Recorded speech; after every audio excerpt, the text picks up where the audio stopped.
First, I want to say thank you, Alice, and that song was actually the perfect resonance for exactly what I had in mind. And I'm about to give a message, but it won't compare to Kent's poem, so prepare for that. Hello, Harcourt. I was honored to be invited to speak with you all today about my time at the World Council of Churches Eco School and provide some reflections on ecumenism and the environment.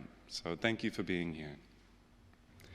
Now, that verse I chose from Amos was pretty heavy. Those who know me, or if you've come by the office, know me to be very soft-spoken, patient, and gentle person. I'm someone who's pretty slow to anger, but I admit, especially when engaging work around climate change, when I see wide-scale injustice in the world, when I see big international gatherings or government events around climate change that amount to very little, I feel some of that Old Testament righteous rage bubble up in me. I usually express it in rants to my roommates or close friends, bless their hearts for listening, or try to recenter myself on what I can do instead of dwelling on things I can't change in the immediate term. Lots of other people, especially young people, experience these kinds of emotions when they see injustice. The Bible contains in it beautiful messages of hope, but God, in his wisdom, also gave us many verses of lament and anger.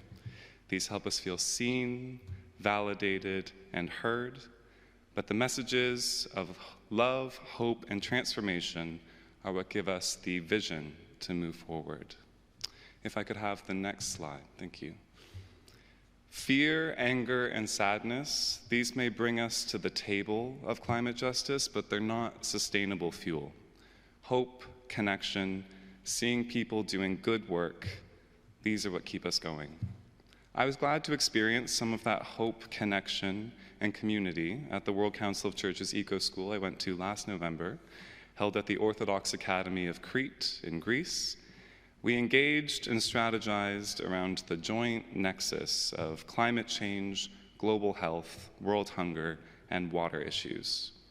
Last year's cohort was chosen from the North American and European regions, as these regions bear greater historic responsibility for climate change issues, tend to face fewer of the effects of climate change than Global South regions, and have more capacity to adapt to and address climate injustice. And if I have the next slide, thank you so much. For those who don't know about the World Council of Churches, and only a short while ago I didn't myself, it is a global fellowship of churches around the world.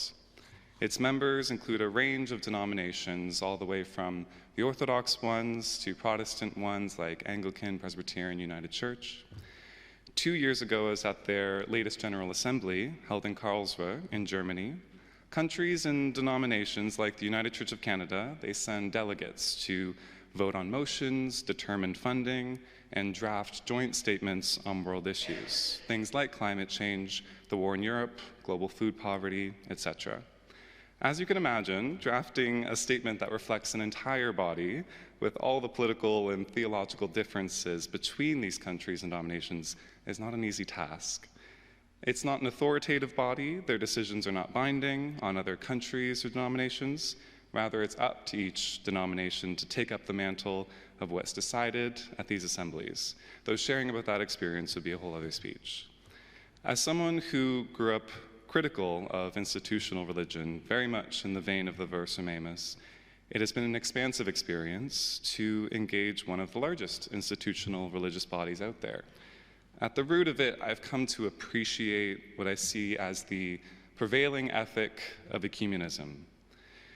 Where there's common ground, feeding the poor, healing the sick, taking care of the planet, how can we be more effective together than we can be on our own? Where there is difference, how can we create spaces for disagreement and debate without it taking away from what we can accomplish together? That isn't to make light of those differences. Certainly, some political and theological differences fall on literal human rights lines, especially for women and queer people. No institution is perfect, and while I appreciate the work of the World Council of Churches, it too is not without its challenges. But I recognize God's call for unity and care for the poor and the oppressed isn't meant to be easy, but it is important. The World Council of Churches runs an eco school every few years, taking on students from different regions each time. These have included the South American region, Pacific region, African region, Asian region, and most recently, the North American and European region. What I appreciate most about programs like these is that we learn just as much from the instructors as we do the other participants. Could I have the next slide? Thank you. I was able to present on the current Canadian political and social context around environmental issues, as well as the United Church of Canada's portfolio on the subject. Hearing from my peers about their country's political context, their church movements, and their personal experiences was incredibly valuable. This strengthened our ecumenical bonds, our international understanding, and our resolve to create a more just, green, and caring world.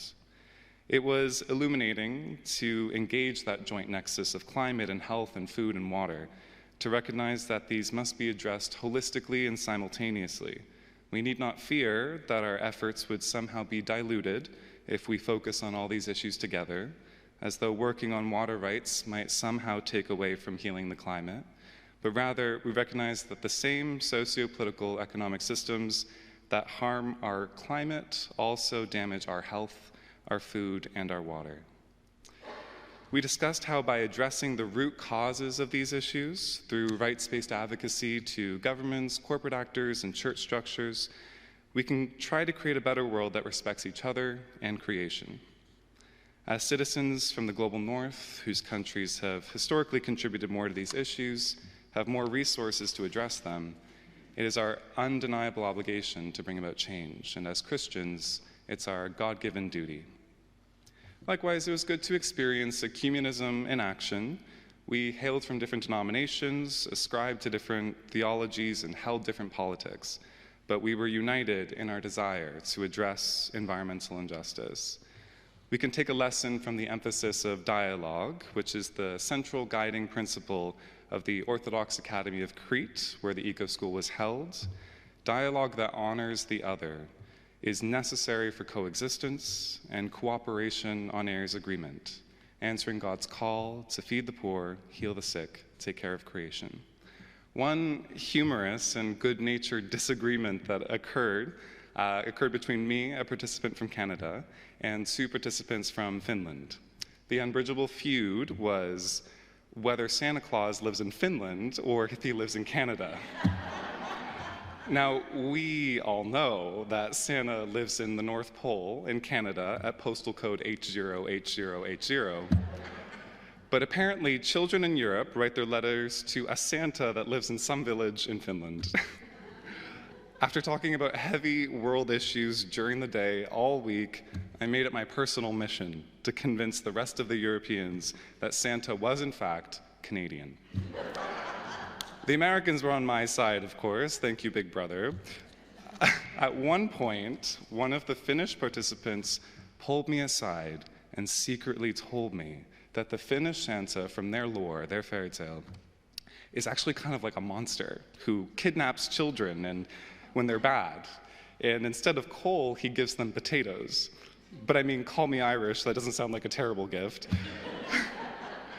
Anyway, I used this as leverage to convince them we shouldn't even want their Santa to be real. They should want the nice Coca-Cola brand Santa that we created in the 1900s to be real.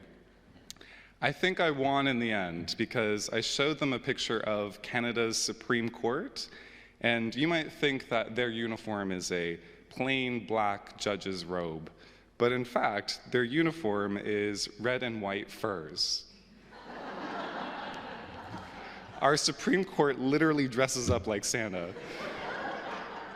The Europeans had to concede after that. The Finnish had no such costumes. And while these moments may seem trivial, they remind us of the importance of building relationships and finding joy in community, even amidst the challenges we face and the differences we have. The United Church of Canada is a strong proponent of ecumenical environmental initiatives, and I was glad to participate in the World Council of Churches Eco School. It's thanks to charitable funding that I was able to attend and contribute, and I'm very grateful. I feel deep appreciation for my eco-school colleagues for their wisdom, warmth, and fellowship. There's a saying in the ecumenical movement, it's not goodbye, just see you later, and we will meet again. I want to thank Sandra, Lynn, Marilyn, Bob, and Carolyn for making sure the office was covered while I was away. These folks also mentored me and onboarded me into the office role when I first started. We're all very lucky to have them in our congregation. And I want to say thank you to the tech team for keeping things running, especially Mark and Jerry, who helped onboard me as well.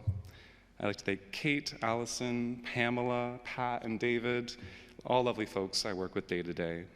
And I want to thank all of you. You've all been extraordinarily welcoming to me. I appreciate how much work you put into Harcourt. As I draft up that long annual report, I read about everything you put into the community, as well as how much you put into the wider Guelph community. You folks, you show up for protests, you advocate, you have an eye for the marginalized among us. I and other young people, we stand on your shoulders. Many of you have children, grandchildren, nieces, nephews, or other young people in your lives, and I'm sure many of you already do, but I encourage you to check up on them. Listen to them and let them know that they're not alone, especially when the weight of the world's issues feel unbearably heavy. There's a lot going on, and I remind myself that humans have never before had this much information and access to all of the world's woes. Our brains weren't made to handle all that information all the time. That's why it's important to digitally unplug and be with our neighbors, to see good people doing good work and join them in it.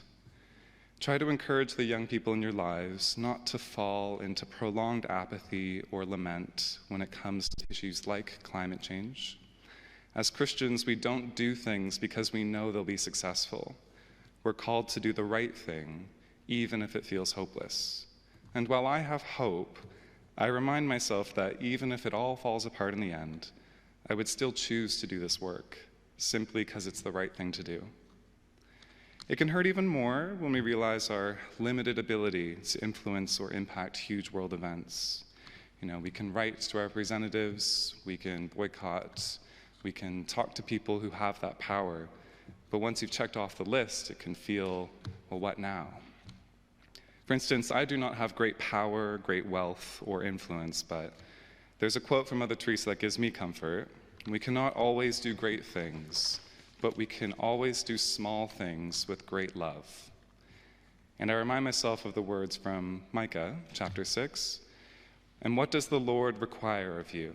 To act justly, to love mercy, and walk humbly with your God. If that's what's required of me, I think I can do that. I can handle that. The fear, the anger, and the sadness, these are valid responses to injustice in the world. These responses are meant to be honored and acknowledged, but they're not meant to be destinations. We're not called to dwell in hearts of fear or anger or lament. We're called to actions rooted in faith, hope, and love. Leaning into connection and seeing people in the community doing good work, like all of you do here at Harcourt and beyond, these are what keep me going. So thank you, and thank you for your time listening today.